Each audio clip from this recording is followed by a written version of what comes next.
Setiap hari kita mengambil begitu banyak dari alam, bahan baku, energi, dan sumber daya. Tapi setelah kita gunakan, sebagian besar dari itu hanya berakhir di tempat sampah.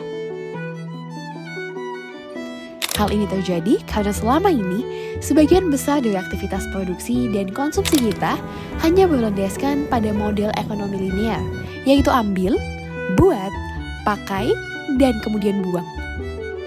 Pola produksi dan konsumsi linear ini memang terlihat efisien, tapi ternyata meninggalkan banyak persoalan ekonomi, sosial, maupun lingkungan yang amat serius.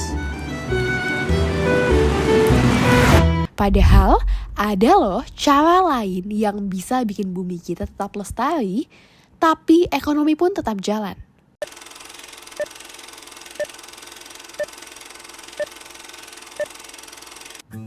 Jawabannya adalah dengan menerapkan konsep ekonomi sirkular. Sebagian orang mungkin sudah mulai menerapkannya lewat kegiatan seperti pengelolaan sampah ataupun daur ulang. Kedua langkah ini memang penting, tapi ternyata ekonomi sirkular lebih luas dari itu. Menurut Peta Jalan dan Rencana Aksi Nasional Ekonomi Sirkular Indonesia tahun 2024, ekonomi sirkular mencakup 10 R, mulai dari yang paling tinggi tingkat sirkularitasnya hingga yang paling rendah. Kalau kita hanya fokus pada pengolahan sampah dan daur ulang, kita sebenarnya masih berada di tahap paling dasar, yaitu 3R paling bawah dari sirkularitas. Bahkan bisa dikatakan masih cenderung linear. Sementara itu, masih ada 7R lainnya loh yang justru lebih tinggi tingkat sirkularitasnya. Nah, supaya lebih paham konsep ekonomi sirkular secara utuh, yuk kita pelajari bersama. R0, refuse, tolak yang tidak perlu. Pakai plastik? Oke. Oh iya. Oke.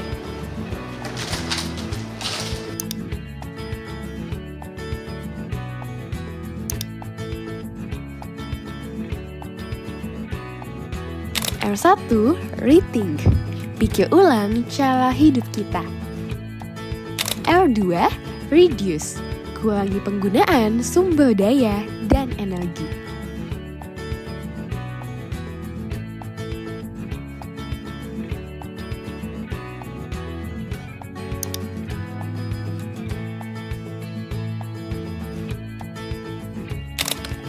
R3, reuse, gunakan kembali tanpa diolah lagi.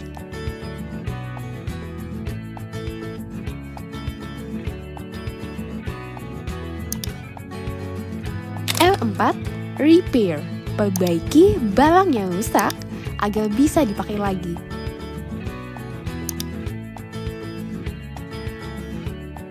R5, refurbish, perbarui barang lama agar kembali layak dipakai.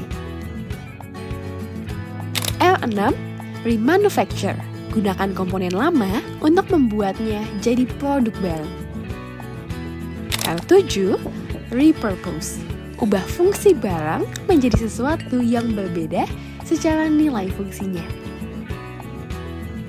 Nah, dari 7R tadi, kita bisa lihat kalau ekonomi sirkular bukan cuma soal mengolah sampah, tapi soal bagaimana kita menggunakan sumber daya dengan lebih bijak dan berkelanjutan. Melalui pendekatan 10R, ekonomi sirkular mendorong efisiensi penggunaan sumber daya, memperpanjang masa guna barang, dan menjaga nilai material bahkan setelah barang menjadi sampah. Semakin tinggi posisi R-nya, atau semakin kecil nomor R-nya, semakin tinggi pula nilai sirkularitasnya. Maka, mengutamakan R dengan nilai sirkularitas yang tinggi menjadi langkah penting untuk memastikan dampak yang lebih bermakna bagi bumi kita. Oke. Kalau kamu sendiri sudah mempraktikkan sampai R berapa? Yuk praktikkan semuanya.